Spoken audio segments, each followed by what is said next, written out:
Lestari TV Kabudayaan, nguri-nguri kabudayaan daerah. Satulito matur nuwun Ndara.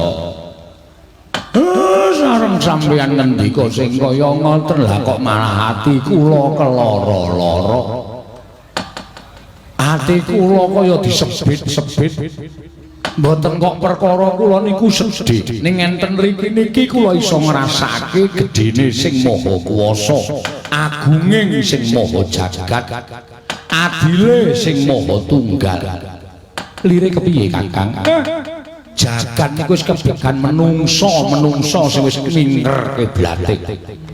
Kula niki upama ditari Semar niku pilih urip apa mati. Kula niku mesti njaluk supaya nggal dipulunga jagat kula manjing wonten tempat suci. Merga kula wis kewowoken nyawang polaing menungso. Kula wis kewareken nyawang ngubah musik ing menungso sing sami tilar dhateng tata kasusilan, sami tilar dhateng raos kamanungsan. Ning jebul tesih wonten pangarep-arep tumraping Semar. Leres ngendikanipun para pinter sami nyebataken sakakeh itu mindak ala niku mesti enten tukule wong sing tumindak apik semanten ugi sakokeh-okehe wong sing sipate becik niku mesti ora ketang siji loro eneng sing ketukulan sifat ala. Iya.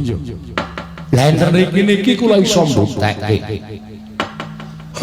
Ndara-ndara kula Pandhawa niku nuwun sewu tetungguling para titah, tetungguling para jalma menungso ketitik. Mboten isin, mboten wirang, mboten rumangsa asor derajate nadyan rawuh enten Karang Kadempel. Monggo mriki menika papan dunungipun kawula cilik kaya Semar lan anak-anak kula.